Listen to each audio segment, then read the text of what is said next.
¿Están? Bueno, bienvenidos. Vamos a empezar la primera clase de historiografía. Eh, Me parece que lo más correcto sería comenzar diciendo qué significa historiografía, a qué apunta y bueno, y cuáles son sus objetivos, ¿no? Dentro de esta cátedra, de esta cursada. Eh, Podríamos decir que es el estudio de la historia, criticar a la historia, buscar las técnicas, las teorías adecuadas eh, que los historiadores han realizado con el correr de los siglos y cómo los que vienen después aprovechan este legado para dejar a su vez nuevos legados a la posteridad. Eh, es una historia vista por historiadores, es una historia trabajada por historiadores, que cada una de ellas, cada etapa, ¿sí? Me refiero, son las que van a tener ciertas características peculiares o particulares. La vamos a dividir tomando de alguna manera la misma forma que buscó Carbonell, justamente de su libro La historiografía, con el cual vamos a utilizar como libro base, vamos a trabajar durante toda la cursada con este libro. Y por supuesto después iremos agregando en cada clase otros textos que de alguna manera podríamos decir que acompañan o ejemplifican lo dicho por Carbonell en su obra. Una vez que terminemos el libro de Carbonell, que será subido a la plataforma de manera completa, nos centralizaremos en la historiografía argentina. Pero bueno, ya vamos a tener tiempo para esto. Después vamos a explicar en algún momento cómo haremos en cuanto a si va a haber algún trabajo práctico o algún parcial, ¿sí? En medio de la cursada. Esto lo vamos a ir aclarando con tiempo en su momento. También les recuerdo que esta materia también tiene examen final. Bien, ya metiéndonos de a poquito en Carbonell, ustedes se van a dar cuenta que él utiliza, por eso les decía que vamos a seguir esta forma de trabajar que él utilizó,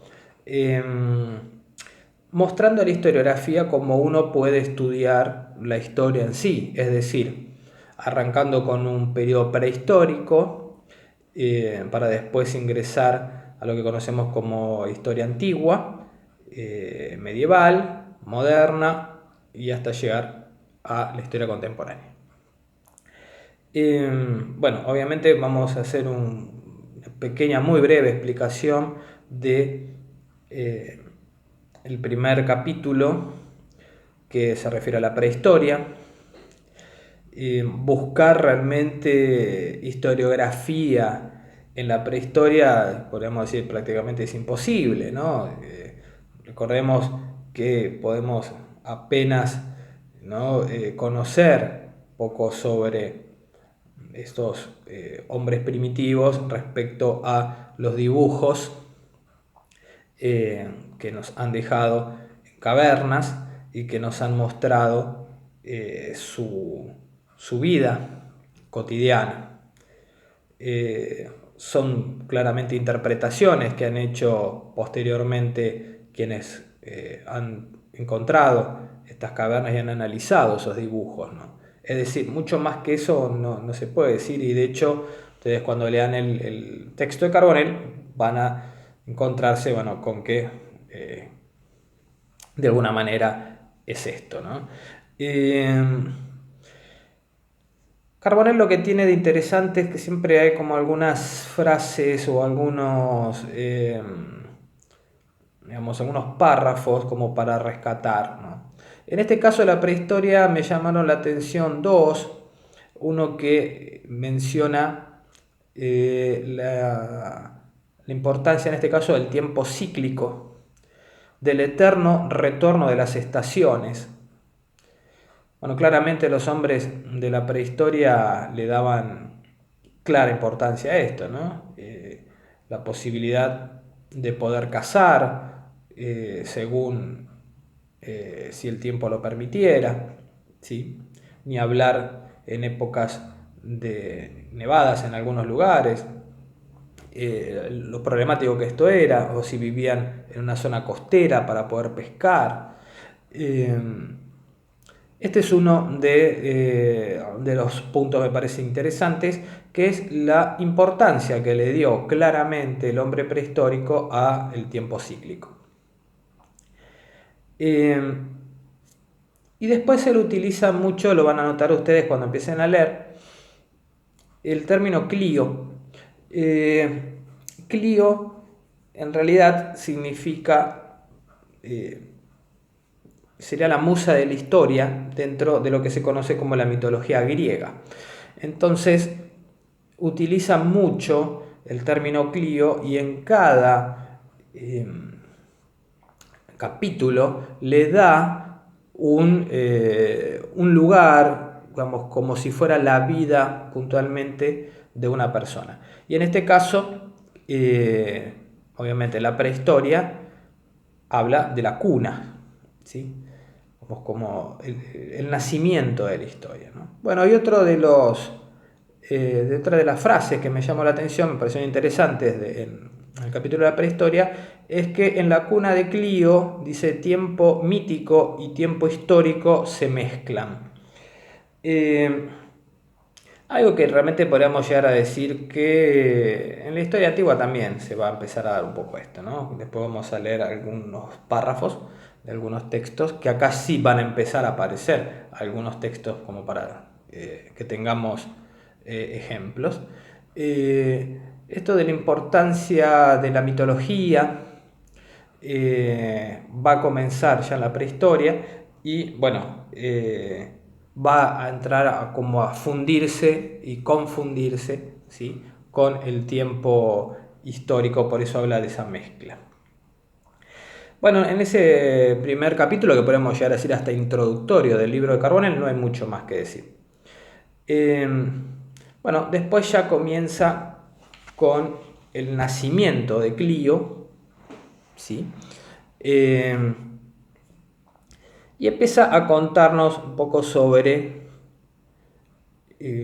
los primeros, si se podría decir, historiadores, o los primeros que intentaron hacer de la historia, no sé si una profesión, no podríamos decir quizá esta palabra en ese momento, pero sí quizás una vocación, ¿sí? Y encontrar la manera de hacer llegar lo que vivían a la posteridad.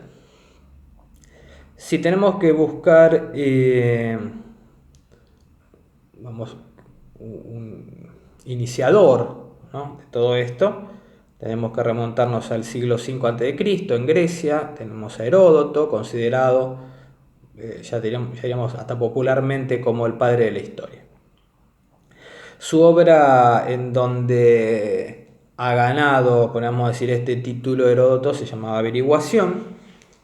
La historia, dice Carbonell, era un género híbrido en sus inicios.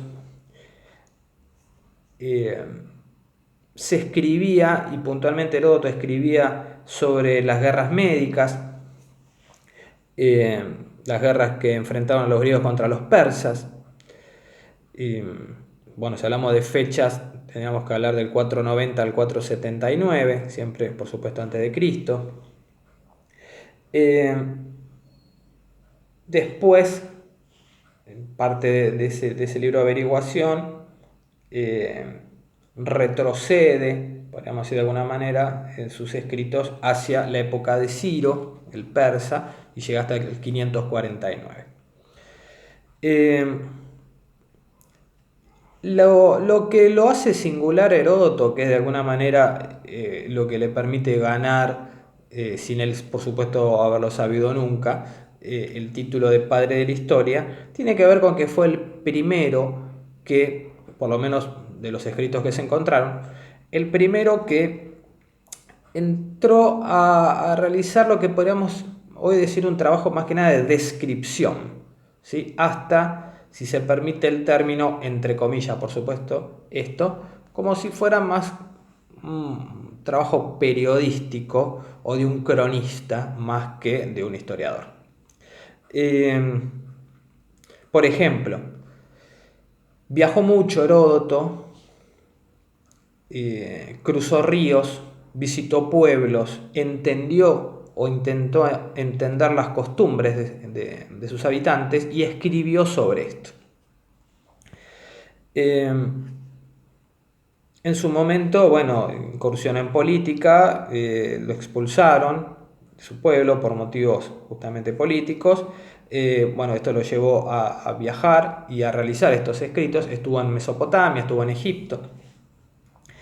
Y él lo que hace es mirar, oír y, bueno, consideremos en esta época eran fuentes esenciales, ¿no?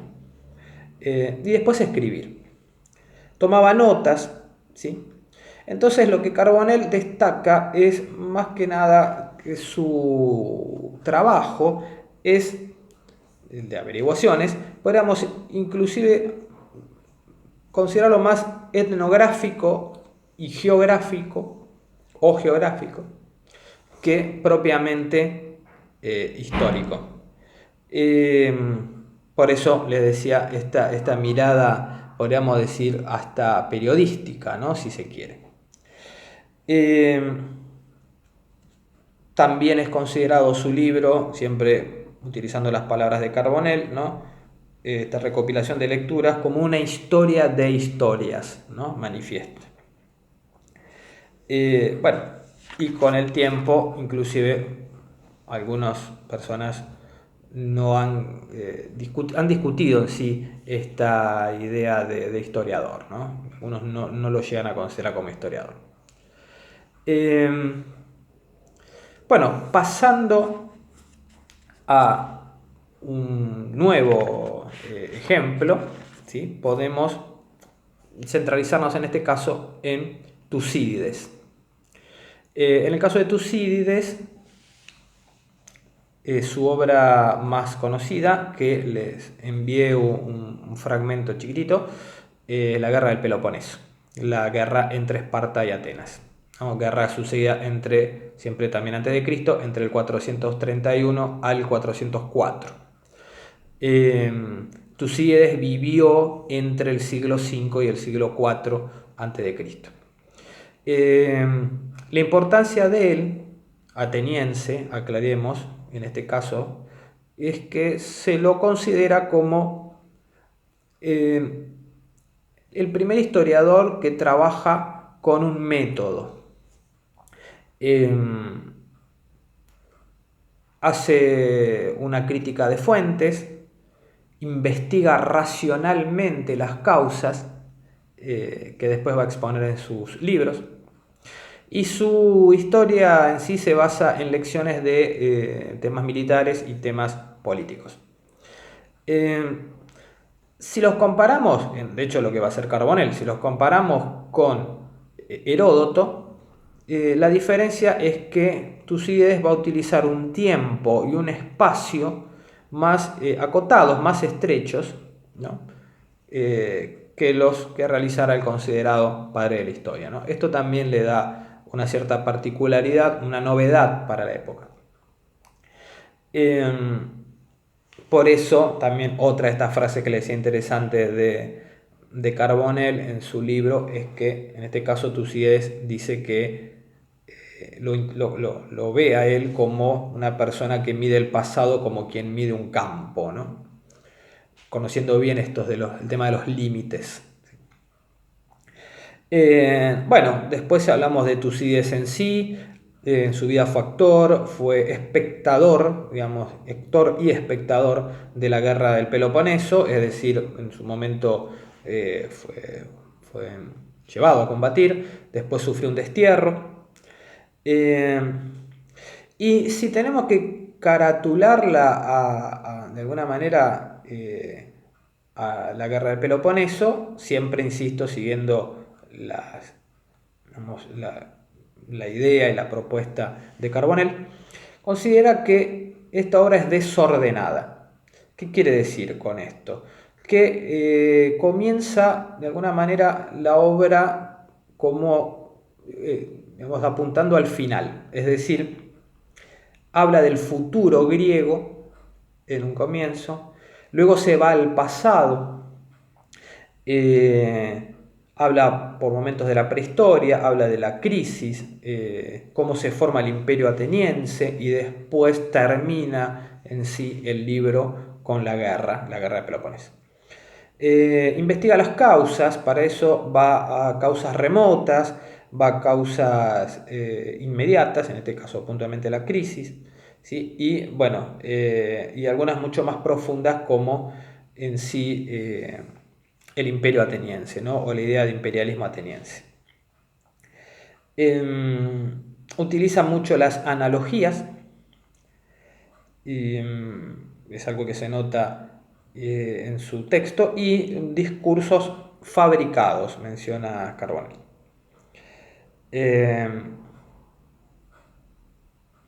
Bueno, es de alguna manera, Carbonell digamos, determina el nacimiento de una ciencia del pasado humano iniciada justamente con Tucídides. Les voy a mandar, como les decía, material. Les voy a leer unos pequeños fragmentos, poquitos, para que tengamos una idea, ¿no? Más que nada, esto es algo que me interesa, ¿no? Que ustedes puedan encontrarse con qué dice la persona, ¿no? Les leo un par de párrafos. Comenzaré por los antepasados. Lo primero, pues, es justo y al mismo tiempo conveniente que en estos momentos se le conceda a ellos esta honra de su recuerdo. Pues habitaron siempre este país en la sucesión de las generaciones hasta hoy y libre nos lo entregaron gracias a su valor. Dignos son de elogio aquellos y mucho más lo son nuestros propios padres, pues adquiriendo no sin esfuerzo, además de lo que recibieron, cuanto imperio tenemos, nos lo dejaron a nosotros, los de hoy en día. Y nosotros, los mismos que aún vivimos y estamos en plena edad madura, en su mejor parte lo hemos engrandecido y hemos convertido nuestra ciudad en la más autárquica, tanto en lo referente a la guerra como a la paz. ¿Sí? Esto de siempre tener presente a los antepasados, ¿no? y revalorizar, ¿no? La palabra virtud, por ejemplo, va a ser una palabra que van a leer seguido en este tipo de textos. Sigo un poquito más. Pues tenemos una constitución que no envidia las leyes de los vecinos, sino que más bien es ella modelo para algunas ciudades que imitadora de los otros. Por ejemplo, voy leyendo fragmentos, ¿no? Salteados. Al traer los asuntos privados sin molestarnos, tampoco transgredimos los asuntos públicos. También nos hemos procurado frecuentes descansos para nuestro espíritu, sirviéndonos de certámenes y sacrificios celebrados a lo largo del año. Acá nos cuenta un poco la vida cotidiana en tiempos de paz, ¿no? Y también sobresalimos en los preparativos de las cosas de la guerra. Y contra nuestras fuerzas reunidas ningún enemigo se enfrentó todavía, a causa tanto de la preparación de nuestra flota como de que enviamos a algunos de nosotros mismos a puntos diversos por tierra, es decir, cómo se preparan, ¿no? Para pelear, ¿no? Las características que va a tener, después por supuesto hablar de las características que va a tener la lucha, ¿sí? En lo que concierne a la virtud, como les decía antes, nos distinguimos de la mayoría, pues nos procuramos a los amigos no recibiendo favores, sino haciéndolos. Resumiendo, afirmo que la ciudad toda es escuela de Grecia, y me parece que cada ciudadano de entre nosotros podría procurarse en los más variados aspectos una vida completísima con la mayor flexibilidad y encanto. Bien, rescata y destaca, ¿no?, lo mejor que tiene su pueblo, sus raíces, ¿no?, lo preparado que está tanto para la paz como para la guerra, ¿no? Bueno, cierro. Preciso es tener confianza en la esperanza de nuevos hijos, los que aún estáis en edad, pues los nuevos que nazcan ayudarán en el plano familiar a acordarse menos de los que ya no viven, y será útil para la ciudad por dos motivos: por no quedar despoblada y por una cuestión de seguridad. O sea que hay también este tema que decía Carbonell, ¿no?, de preocuparse por el futuro. Bien, también les envié sobre Hesíodo, también material. Hesíodo, bueno, una de las obras más importantes, más conocidas, Los trabajos y los días. También les voy a leer algunos pequeños párrafos. Acá lo interesante es cómo podemos inclusive relacionarlo con, se van a dar cuenta ustedes, para relacionarlo con otras religiones que vendrán posteriormente. Y dice: y aquí que se esparcen innumerables males entre los hombres y llenan la tierra y cubren el mar, noche y día abruman las enfermedades a los hombres, trayéndoles en silencio todos los dolores, porque el sabio Zeus les ha negado la voz. Y así es que nadie puede evitar la voluntad de Zeus. Pero si se quiere, oh Perses, le diré otras palabras buenas y sabias retenidas en su espíritu.